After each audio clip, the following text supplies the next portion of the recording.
Are you considering selling your home but you're not 100% sure what to expect in the process?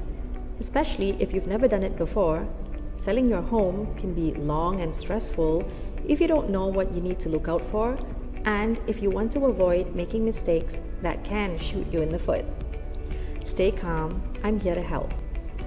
In today's episode, I'm going to take you through 5 key things you might not have known about selling your home in Singapore, so that you will be better equipped to make confident decisions when it's time for you to take that step. If we haven't met before, I'm Nadia Edra, a realtor here in Singapore, and my goal is to help you make smart choices so that you feel calm and confident throughout your home buying and selling process.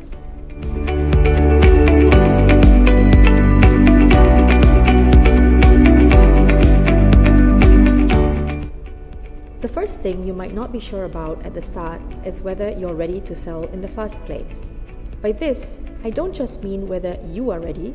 More importantly, is your home ready to be sold? So here's the thing.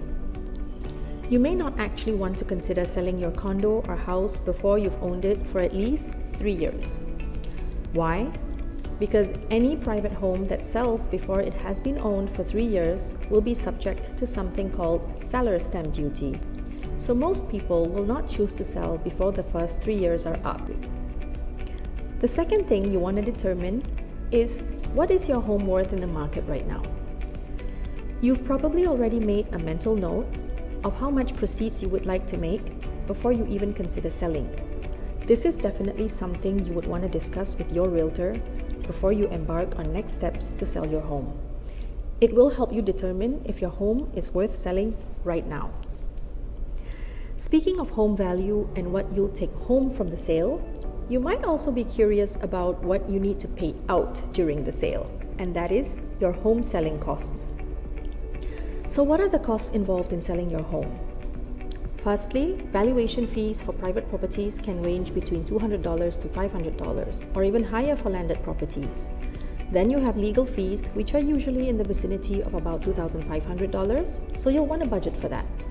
Agent commissions are also selling costs that you want to account for. And yes, we do highly recommend using an agent to sell your home. Other than these, there are some other costs, such as seller stamp duties that we talked about earlier, bank fees, and prorated property tax owing on your current property. So be sure to work closely with your realtor who can help you to calculate all the costs involved in selling your home. Okay, the next question you might want to know is the order of doing things, meaning, what should you do first? Sell your home first or buy a new home first?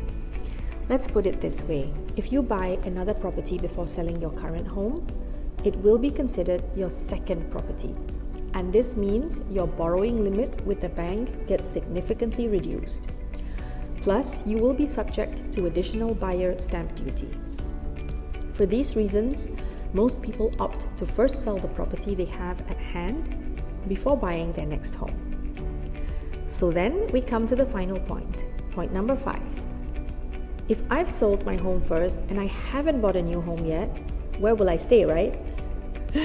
So there are a couple of options for you here. You could start looking for some temporary accommodation. Staying with parents or in-laws temporarily tends to be the go-to solution for most people. But some choose to do a short-term rental instead between homes. Alternatively, you could also negotiate with your buyer for an extension on the sale completion period. Finally, you could also stick to the standard completion period, but ask if the buyer is willing to let you stay there for a few more months in exchange for some rent. Alright, now that you are aware of all the key things you need to note before you even consider selling your home for the first time, you might also be curious about how long it actually takes to get your home sold. In my next video, I'm going to speak about the home selling timeline and all the steps involved from the moment you even think about selling till when you hand your keys over to the new owners. If you have any questions for me after this video, let's talk. You can connect with me by dropping me a comment down below or just send me a text or WhatsApp to 8571-7680 and I'll get in touch with you so I can help you answer any other questions you might have about selling your home in Singapore. See you on my next video.